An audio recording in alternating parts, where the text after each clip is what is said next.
Welcome to the Impact Driven Leader Podcast. This is your host, Tyler Dickerhoof. Today, we are live Monday, Newswire, LinkedIn, YouTube, all that good stuff. Alex and I are here. A couple things before we get started. You're watching on YouTube. Make sure to just hit that subscribe button as well. The bell in the top. You will get notified for these live events that I post on Monday, as well podcasts that released on each Wednesday. Throughout the week, we'll release shorts. We'll release other videos. So make sure you hit subscribe so you get that content as well. May 7th and 8th, 2025, the second edition of the Impact Driven Leader Summit. It will be in Spokane, Washington. We have some amazing speakers. We had tremendous speakers last year. This next year will be just as good. Make sure you go to tylerdickerhoof.com. You can click on the event, or you can go to impactdrivenleadersummit.com, where you can click on the button to reserve your seat. Would love to see you there. It's a limited event, not real big. So there's about 120 seats. That's it. And that is the value of the event, where you'll be able to interact with people and the speakers and get the most out of it. So let's go. You had some big ones last year. John Maxwell was there. Graham Cochran, Jake Thompson, Katie Casada. Big time. It was amazing. So, Alex, as we're talking, let's just be honest. It is October 21st. We have roughly 2 weeks and a day to the American presidential election. Let's not talk about that because there's plenty of time to talk about it. But one thing that we have seen, and we've seen in this economic kind of standstill, we're into the fourth quarter of this fiscal year of 2024. And over the last couple of months, we've seen a trend, an uptick of layoffs. And we see this usually in the end of the year. A lot of corporations, especially if their sales, their profit metrics, their sales metrics, whatever metrics they're watching throughout the year aren't where they're at par, they start to utilize the layoff tool as a way to make their numbers look good, to, kind of reassess the situation. And we've seen that the last several months. I think there's probably more to come as we get into, right now, everyone's just in standstill. Let's be honest. And then after the election, it'll either a buying frenzy or a reaction. But one thing I wanted to talk about, what we want to talk about, is the impact of layoffs. Yeah. I mean, there was a Market Watch. So Market Watch is a website where, has a lot of different articles around finance and wealth and money and all those things. And the basis of it was my husband, it could be your wife, it could be anyone, but my spouse lost their job. We don't have a lot in savings. Are we going to lose our house? Can we afford? And it just got me thinking, is this the average American household right now? I mean, is there... And it feels that way with all the, Tyler, how many layoffs were in the last few months? We're pushing well over 200,000. And what's amazing is, when we look at the monthly job ads, we're at a point right now where we're laying off as many people as we're adding. And even when they go back and calculate those numbers, we're at a negative job. Like, we've seen unemployment rise. Here's one of the things. Let me talk again about that piece where you said that, an individual in the family gets laid off. There's the main contributor to the finances of the home. One thing that we know today, compared to what it was, in years prior, is the cost of just everyday living, whether it's a mortgage, whether it's rent, whether it is fuel, whether it's energy. All of those costs are significantly higher, and as evidenced by a lot of the strikes, from the Boeing to the dock workers, is a lot of the cost have not been followed evenly with the rise in income, whatever you can make. And so we have this narrowing gap. And so now we get in this situation where we're like, we don't have a lot of savings because we've just kind of been waiting for this thing to get easier, get better. We have now where credit card debt is at an all-time high. It's crazy. It's at an all-time dollar figure high per individual. It's crazy. Yeah. Well, you bring up the piece of this conversation is, what do you do? And, let's focus on, we'll talk about how it affects corporately. If you're in a position, you're thinking about it, or you've gone through it yourself, and just, we'll go through it, but also some leadership pieces that I'd love to share that I think can help. But one of the things that we've talked about, this reminds me of 2007, 8, 9, where we saw a lot of this happening. We had this, housing crisis just collapse. And one of the things that people did then is they either asked for forbearances, where you can ask your lender, your mortgage holder, say, hey, this is the situation. Can I get a forbearance where you put off my mortgage for a month or two? Most cases, they like that because they don't want to have to deal with a house on their dollar. They don't want to have to market it, deal with all the paperwork. They'd rather you just let sit on it. And so that's one of the strategies I know this article brought up as well. This is what we saw, is people just stopped paying. People just stopped paying and waited for the foreclosure to come through, knowing that, all right, if we end up getting kicked out, at least we save several months mortgage. And if we get kicked out, we have to go rent somewhere. Right. Well, at least we saved up a little bit of money. I don't think that, my wife and I, we discussed that at times in that point. And that was the point where, I lost some of my income. I lost, one of my clients, and it's like, all right, we have enough to get by. There's not much extra. We have enough to get by. Let's not do that. And, I would say it worked out for us, but that's what people are facing. Go ahead. Yeah, no, it just, just looking at the whole U.S. economy and the average family household, and it's like, who's getting hit the most? I think they're like the wealthy, the rich, are doing well. And, so what do you consider wealthy rich? I was going to say, if you have over $10 million net worth? In assets, net worth, like after taxes, I would say you're well-to-do. You can sell assets and be good for at least a few years. It depends on also, there's like variables, right? It's like how your standard of living, and their standard of living. But I think if you got like that much in the bank and you're good. Now let's just talk about the average family, which is maybe they're bringing in as a total family income like 150 to 200,000 a year. As husband and wife, maybe they're both making 75,000, something like that, right? Sure. They have a home, they have a mortgage, they got 2 cars. Husband loses his job. Yeah. Half their income's gone. Yeah. All these job losses. There doesn't seem, I don't know a lot of people that have been hired, friends. No, I have one friend who got hired recently, but he had been looking for ended up leaving the industry, had looked for a job for 9 months. 9 months. Yeah. Yeah. 9 months. Yeah. So now you go 9 months with half the income. All these prices are so high. Everything, insurance is expensive. Well, and that's the thing, is you can apply for unemployment, but that only covers so much. If you were making, 75 to 100 grand a week, well, let's use 100. So it's easy math. That's $2,000 a week. You're not getting anywhere close to that in unemployment. Yeah. And so it's still, where we've seen our costs rise, and, everyone, the commentary is, oh, inflation has slowed down. It's like, yeah, it's slowed down, but we're still 25 to 50% higher across the board on most expenses from what it was 3-4 years ago. And this episode really isn't meant to be political, but it almost everything just kind of gets Alex. Everything's political. Everything is political. But you go through this. My hair is political. Okay. My beard is political. I gotta trim it, by the way. But it's like, you got these families. They're sinking. They're in trouble, and you have the Democratic nominee Kamala that's been there 4 years. This is where we're at. This is what they've seen.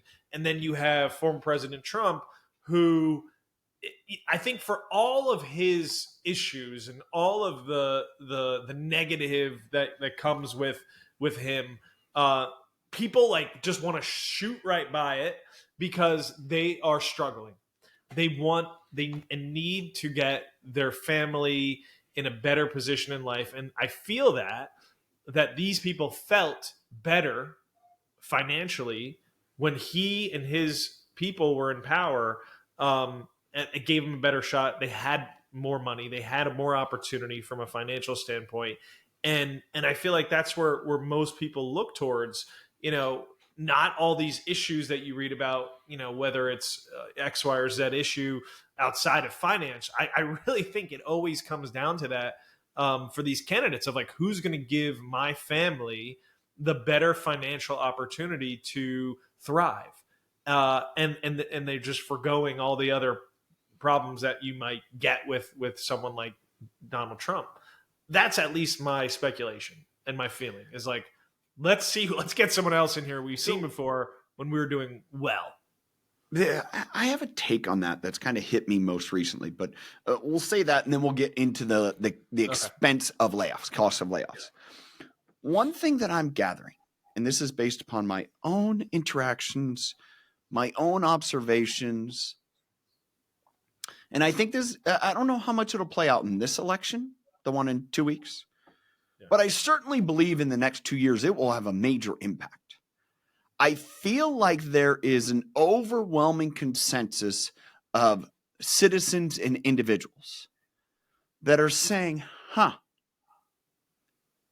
what are we getting for what we're paying? Yeah. Now, I think that is large in part to, as we talk about this, the cost of living, to your point, is like people are thinking like, man, I feel like we had more, there was just a better fiscal nature to our world 4, 5, years ago, 4, 5, 6, 7, 8 years ago, when Trump, I get that consensus as you're saying. I think people are starting to understand. It's like, you're promising all these things, but man, some of these, different, candidacies and some of these, different administrations, they're saying, oh, we're going to do all these things. We're going to do all these things. We have to, readjust the taxes. We're getting money for the homeless and drug and all this stuff. And people are starting to say, nothing's changing.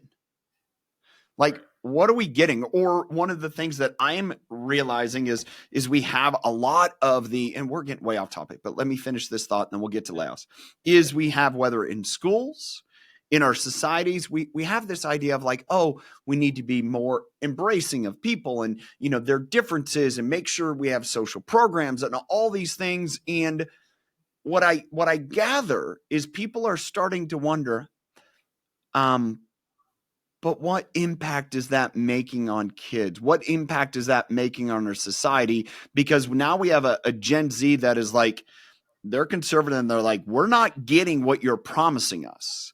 And I think there's an element of families and voters that are going to come to the table. I don't know if it happens in this election or the next one, that are going to really force a lot of administrations. And when I talk about administrations, I go from schools to counties to cities to states to national, and saying, hey, you're promising all these things, kind of like what happened in Portland.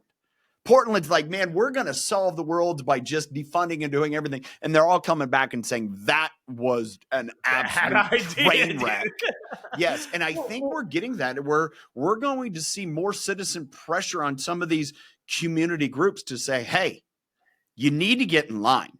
Because if you want our money, and our money comes from our vote for your office or your tax, then you better start you need to do a better job with the product you're giving us. And I feel like that's starting to bubble in our society. I really do. And listen, and I think there's a lot way off topic, but keep going. Yeah, no, and I'm going to circle it back here. No, it's good.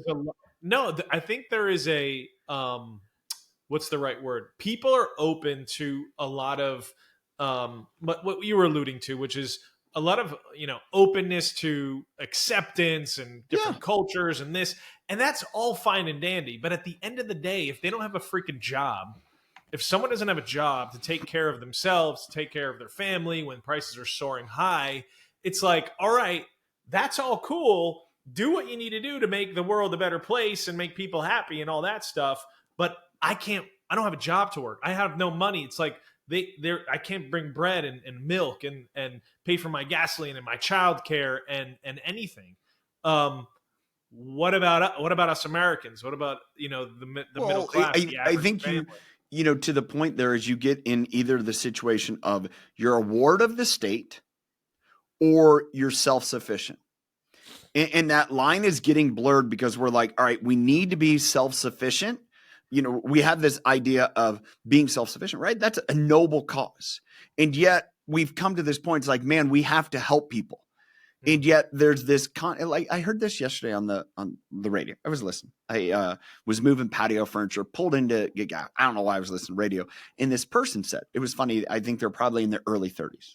They said, years ago, if you said, hey, I live with my parents, like think about it, just out of college, you're talking to your friends, like you live with your parents, you would have never admitted it. You're like, dude, figure out your own stuff. Go figure out how to live on your own. Be self-sufficient. Now, that's what we're talking about. That was a generation ago. And now the consensus is, oh, I live with my parents. Oh, man, you're fiscally responsible. Yeah. And it really is an example of the difference between being self-sufficient as opposed to being a ward of someone else. Well, this is the thing. I was thinking about this the other day. If I'm 37, my wife's 39, we got 2 kids under the age of 4, one's 3 and one's 1. We want to move back to an area where my parents live. Okay. And my wife and I we're pretty well off. We got good savings, no anything, debts and things of that nature. And we're looking at homes in this town. They live in a nice, well-to-do area in New Jersey. It's like the average home is like 1.2 to 1.5 million, which is a decent home. A really nice house, you're looking at 2.5. Expensive. We don't want a mortgage, so we go, well, what if we buy it all cash? Then you think about all the costs to upkeep it, the taxes, the property taxes. You could be looking at $100,000 a year just to maintain. And I'm not talking about a 6,000 square foot house. I'm talking about a 4,000 square foot house, for four people, which is nice in a nice neighborhood. So then you go, well, if we live with my parents for a couple of years, we get a cut, and like that. I'm just going like, and we're pretty good, but that's like how crazy. Shit is out there of like expenses, like and I have to think, if I'm thinking like that and I'm doing pretty well, there has to be millions of people in this country. Let's just stay here. Let's forget about layoffs. All right, we'll talk about that another day, but let's just stay in this. Here's the question. The mentality of, man, I want to have for my family. I want to provide an opportunity. I want to make sure, it is a very American ideology. It's great. You go to places in Europe. I remember this story. It was in Italy, and it was about a family, and they had 5 generations of people living in the same home. Just the way it was. Because of land, being condensed, the availability of homes. You just don't go build new homes, right? Right. A lot of Europe, whether it's England to, you go start from the north all the way through, you go to Italy, like all of Europe. And it's like, there's really not just barren land like we have in the US that it's just like, man, I'm going to clear those trees or that farm field and I'm just going to put houses. That just doesn't happen in Europe. And so you have these, multi-generational homes because that's just what you're able. It's a big reason why people immigrate to the US, for the opportunity to do their own thing. And so as we're talking about this, and now this is affecting our politics and our administrations, and you start to wonder, is that the way it's going to become more of a societal, which in different cultures, that's very normal, where there's multi-generation in the family, that it's normal, right? Different cultures. But then you start to say, is that where we're evolving and changing to? Where in order to have to just get by, you have to have multi-generations in one home. Yeah, I mean, I think overall people want, I'm just circling, people want to work, right? People want to provide for their family. And at least that's how I think most people are, especially when you have kids and you're like, we want to provide for them.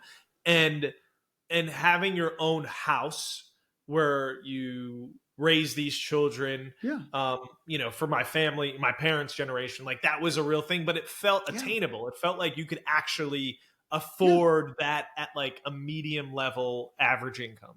Where now things are so expensive, you kind of, it's almost like forcing people to go back to that older mentality of like, Yeah.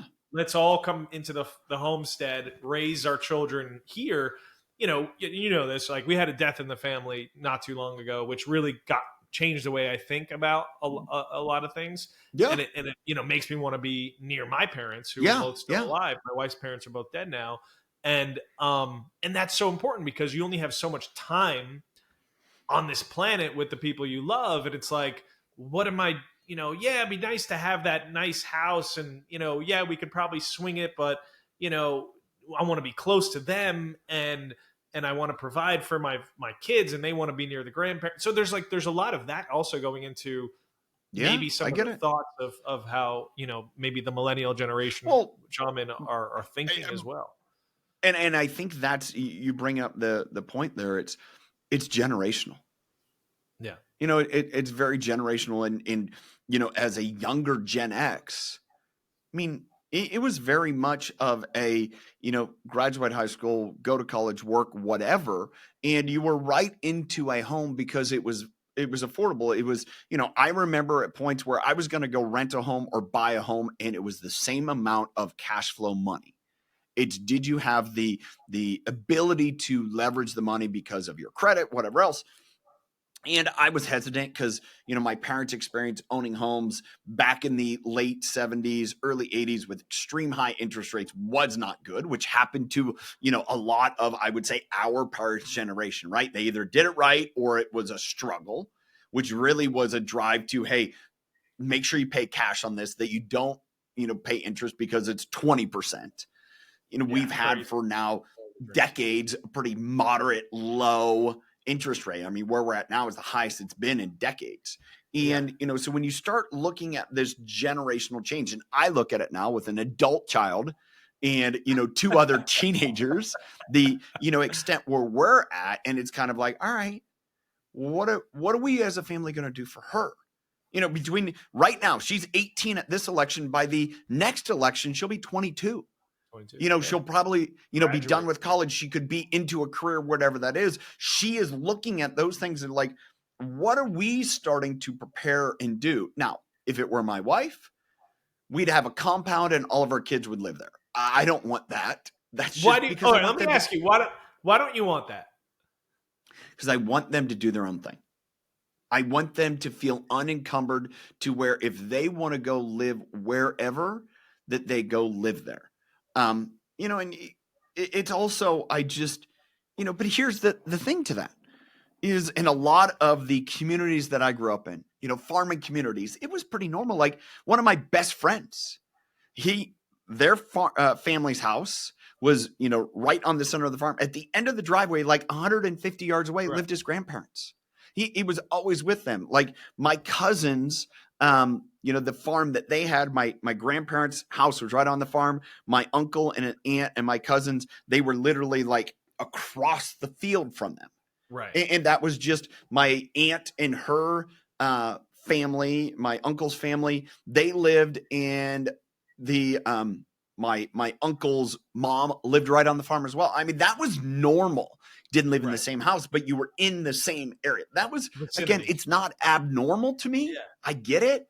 But it's also, if that's what my kids want at some point, then fine. But I don't, like, go do your thing. That's cool. Yeah.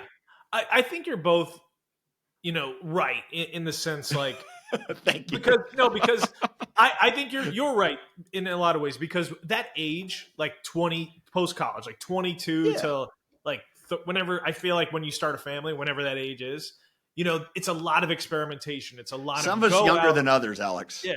What's that? Some of us younger than others, Alex. Yeah. Yeah, exactly. Yes. You got married very young, right? I have a friend, my best friend got married young. He's got 5 kids.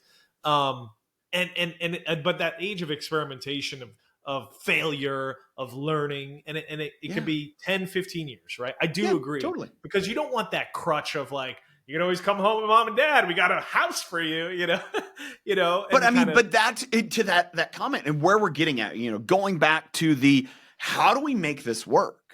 And, you think about it. Okay, you're in a family situation. So the husband loses their job. Right. Do we start to see where this occurs and where people are, like just like you and Ashley, right? Kids are little. Does it become a situation? It's like, oh, we're going to go live with, our mom and dad. We're going to go live over there because that's what we're able to do. What's going on? Some dog I'm eating looking something out in over the there? field and I see something. Is it Bigfoot? No, I think it's turkeys. They're like Turkeys. big. Okay. Turkeys. Big. It almost looks like my cows. I'm scared my cows are out in the field, but they're not. They're turkeys. So we got a turkey break. Thanksgiving is coming. Sorry. It is. Maybe I'll go get myself some turkeys. I mean, they're big turkeys, but yeah. There's 3 of them, and I'm like, I can't. Are those... Can you get one? Could I get one? Oh, I could get one from here. Yeah. It's maybe 200 yards. You're making me hungry. Really? Turkey? Love turkey. Turkey and gravy? Oh, my God. Delicious. What's your favorite Thanksgiving? Stuffing. Dish? Stuffing. Oh, dude, love best. It. Now, inside the turkey or just in a casserole pan? Casserole dish. It doesn't need to be inside the turkey. Stuffing. My mom would put stuffing inside of a turkey. We don't put a turkey in the oven. I air fry it. Air fry. Or I used to deep fry it. Air fry it so quick, so easy, and it's just like life is easier. But yet I miss the stuffing. It is by far there's stovetop, which is pretty good, and then there's legit old school the stuffing. I don't like gravy. I am an anti-gravy person. I love gravy, stuffing, turkey all day, baby. We have plenty of time for that. We haven't even hit Halloween yet. No, I mean, all right. Here's a question: candy corn, yes or no? No shot. Don't even. Oh, it's gross. Put it I on would your rather eat artwork. crayons. Do not put that. Yeah, I would rather eat crayons. Yeah, it's probably the least. It's got to be the least favorite candy of all time. I have a friend who equally does not like candy corn, and he shared this meme. How to eat candy corn: open the bag, pour it in the trash, go get Reese's peanut butter cups. I'm like, yes. Yeah. Anyone that likes candy corn, sorry, but that you have to be crazy. Just you're out to lunch. You're out to lunch. Yeah, all right, we've totally gotten off topic, but circling back, here's the question: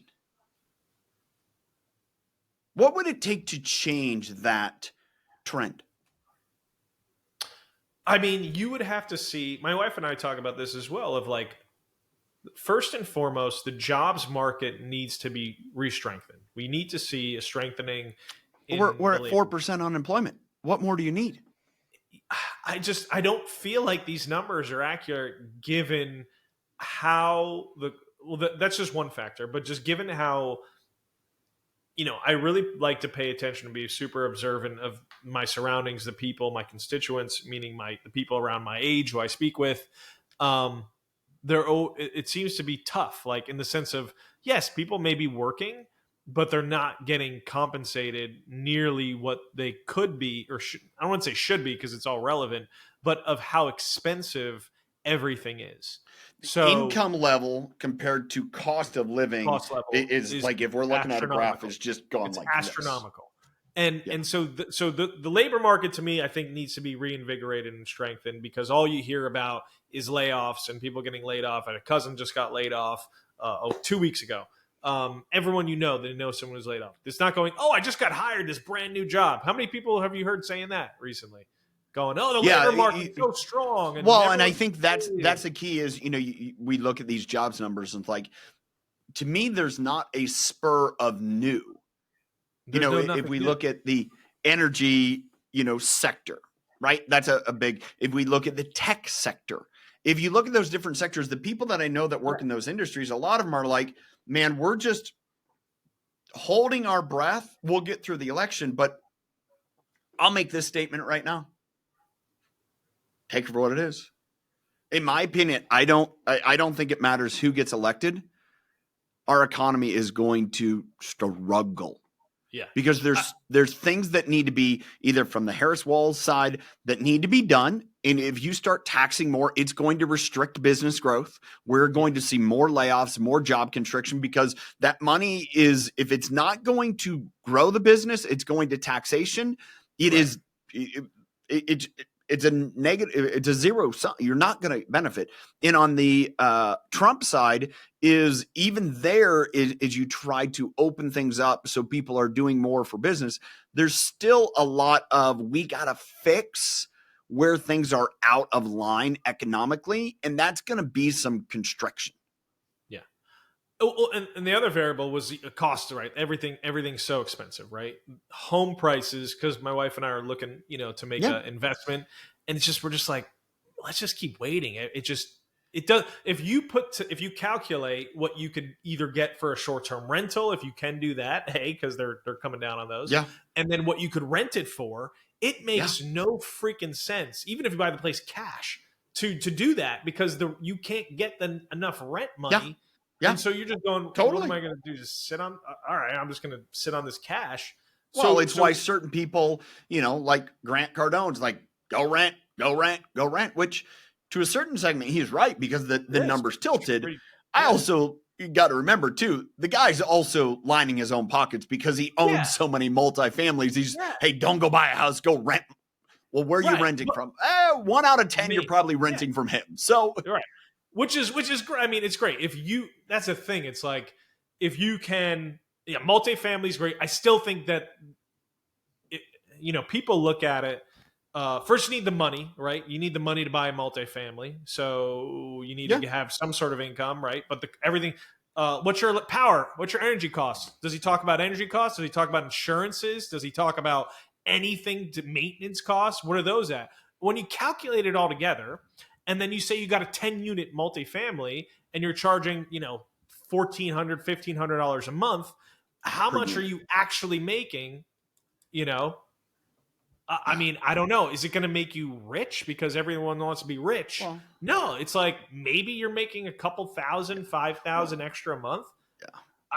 Well, and a lot of those you have to, here's the situation, in my opinion, when it's so facetious, is when he's saying, hey, don't go buy rent. There's a big difference between buying a $2, $3, $4, $5 million multifamily complex compared to a $3 to $4 to $500,000 home. The leverage capital that you need on those are much different. And I mean, again, it's in the right place, the right situation. But coming back to a lot of it and circling back to kind of the start, is we're in a place where there's a lot of people, and rightly so, are getting pinched. And to me, as you mentioned, it's not the people that have high net wealth that have figured out different areas. It's the people that are, actually, and I would say even the people making $100,000 and less. There's a lot of programs for them. It's the people that are in that, $75,000 to $400,000 that are in the worst spot, because so much of their income is going into cost of living, and there's so few programs, and that's where we've gotten out of tilt. And I don't believe the Robin Hood solution is the best. It is coming back and saying, all right, how do we balance this equation? Because continuing to rise that support level, to say, all right, we're going to rise support to 180,000. To me, that's not the solution either. It's how can we create ways for people to be more self-sufficient and allow them to go pursue the much higher, the multi-million-dollar incomes. Because if you allow for that upward trajectory, it's going to take everything with them. Because if you're someone making $400,000 a year, say you're $250,000, $300,000, you're working in a trade business, and there's an opportunity for you to grow your business, and the pathway to grow your business and employ more people, train more people to fill in the need in that industry. Yeah. And there's a pathway for you to go do it, and you're going to make multi-million, you're going to help more. That's good for our economy. We need to do more of that. Yeah. So, yeah. Absolutely. All right. Any final words, Alex? No, I just, I'm looking forward. We got elections coming up. Tyler, we should go. We're going to go live probably day before, day Election of, Tuesday. day Let's go. after. We're gonna get after it. Yep. We'll talk keep about it entertained. post-election. How does it affect our landscape in leadership? How does it affect what we do? I think it's going to be very interesting to see how people react on both sides of the fence. Yeah. To me, it's not one or the other. It's both. So absolutely. Again, thanks for being here. Remember to subscribe as well. Impact Driven Leader Summit, May 7th and 8th, Spokane, Washington. Go to impactdrivenleadersummit.com to claim your seat, get your seat, be there, join us. Till next time, choose to lead with impact. Peace.